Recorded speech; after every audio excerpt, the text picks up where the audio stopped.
ओम शांति।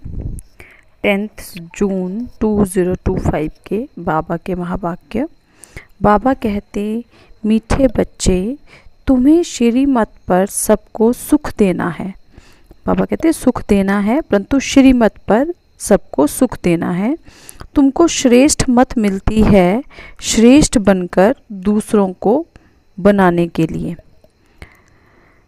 प्रश्न है, रहमदिल बच्चों के दिल में कौन सी लहर आती है? उन्हें क्या करना चाहिए? जो रहमदिल बच्चे हैं उनकी दिल होती है कि हम गांव-गांव में जाकर सर्विस करें। आजकल बेचारे बहुत दुखी हैं, उनको जाकर खुशखबरी सुनाएं कि विश्व में पवित्रता, सुख और शांति का दैवी स्वराज्य स्थापन हो रहा है, कि वही महाभारत लड़ाई है।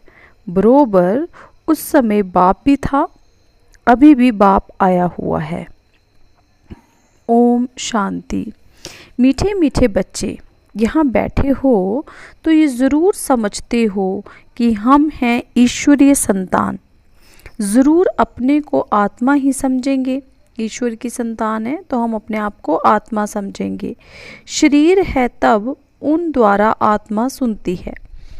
बाप ने ये शरीर लोन पर लिया है तब सुनाते हैं। शिव बाबा ने ब्रह्मा बाबा का शरीर लोन पे लिया है तो उनके थ्रू बाबा सुनाते हैं।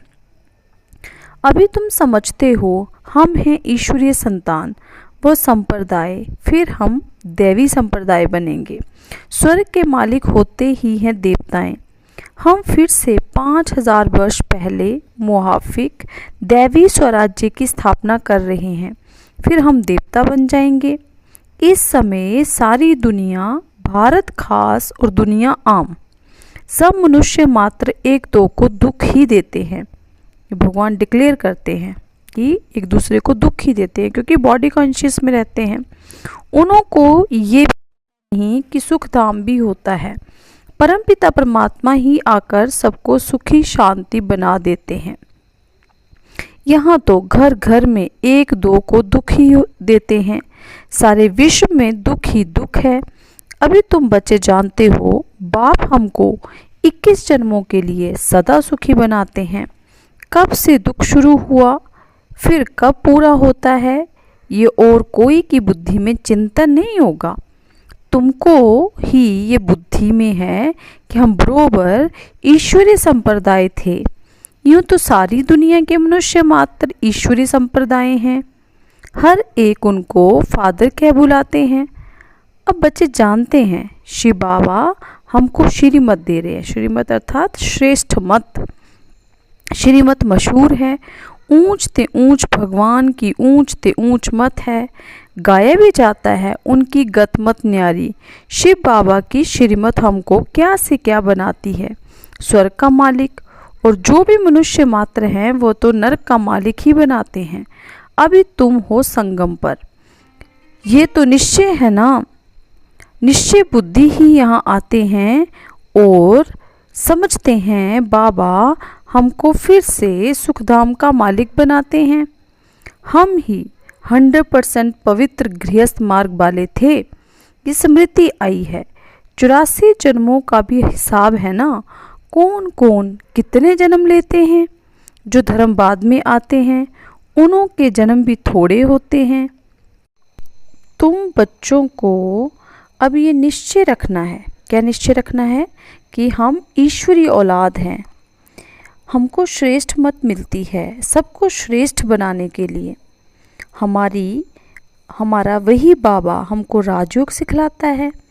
मनुष्य समझते हैं कि वेद शास्त्र आदि सब भगवान से मिलने के रास्ते हैं और भगवान कहते हैं इनसे कोई भी मेरे साथ मिलता नहीं। बाबा ने ये क्लियर कर दिया। मैं ही आता हूँ तब तो मेरी जयंती भी मनाते हैं, परंतु कब और किसके शरीर में आता हूँ ये कोई नहीं जानते सिवाय तुम ब्राह्मणों के।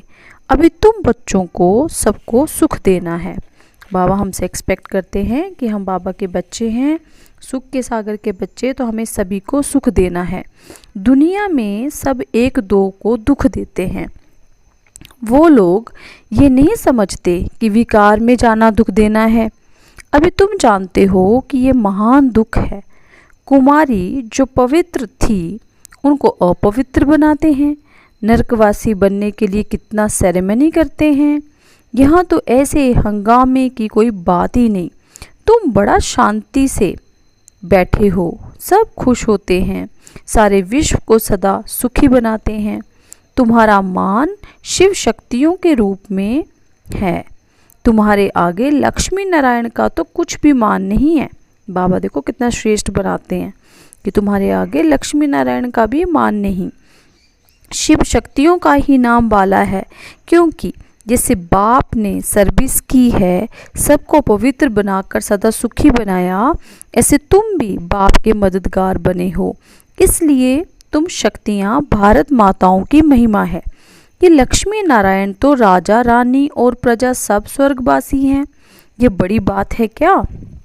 जैसे वो स्वर्गवासी हैं वैसे यहाँ के राजा रानी सब नरकवासी हैं। ऐसे नरकवासियों को स्वर्गवासी तुम बनाते हो। मनुष्य तो कुछ भी नहीं जानते हैं, बिल्कुल ही तुच्छ बुद्धि हैं। क्या क्या करते रहते हैं, कितनी लड़ाइयाँ आदि हैं, हर बात में दुखी ही दुखी हैं। सतयुग में हर हालत में सुख ही सुख है। अभी सबको सुख देने के लिए ही बाबा श्रेष्ठ मत देते हैं। गाते भी हैं श्रीमत भगवानु बाच, श्रीमत मनुष्य बाच नहीं है। सतयुग में देवताओं को मत देने की दरकार ही नहीं, यहाँ तुमको श्रीमत मिलती है। बाप के साथ तुम भी गाए जाते हो शिव शक्तियाँ। अभी फिर वह पाठ प्रैक्टिकल में बज रहा है। अब बाप कहते हैं तुम बच्चों को मनसा वाचा कर्मणा सबको सुख देना है, सबको सुख धाम का रास्ता बताना है। तुम्हारा धंधा ही ये हुआ। शरीर निर्वाह अर्थ पुरुषों को धंधा भी करना होता है।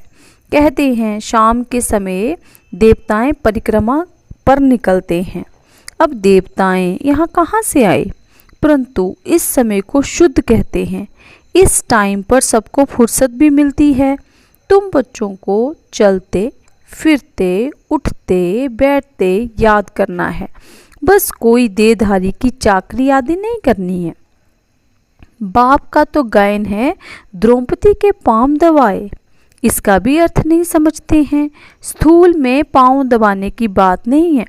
बाबा के पास बुढ़ियाँ आती बहुत आती हैं, जानते हैं भक्ति करते करते थक गई हैं, आधा कल्प बहुत धक्के खाए हैं ना, तो ये पैर दबाने के अक्षर को उठा लिया है। अब श्री कृष्ण पाँव कैसे दबाएंगे? शोभेगा?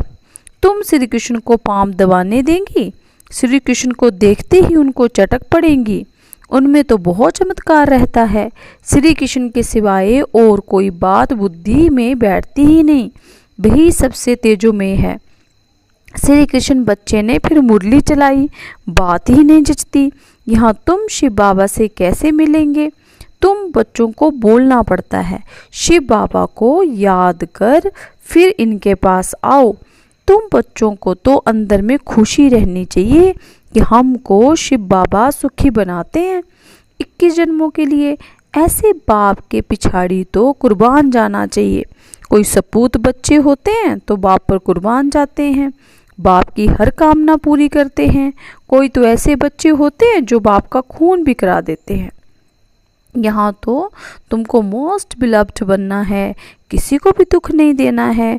जो रहम दिल बच्चे हैं उनकी दिल होती है कि हम गांव-गांव में जाके सर्विस करें। आजकल बेचारे बहुत दुखी हैं, उनको जाकर खुशखबरी सुनाओ कि विश्व में पवित्रता, सुख, शांति का दैवी स्वराज्य स्थापन हो रहा है। ये वही महाभारत लड़ाई है। बरोबर उस समय बाप भी था, अभी भी बाप आया हुआ है। तुम जानते हो बाबा हमको पुरुषोत्तम बना रहे हैं। ये है ही पुरुषोत्तम संगम युग। तुम बच्चे जानते हो हम पुरुषोत्तम कैसे बनते हैं?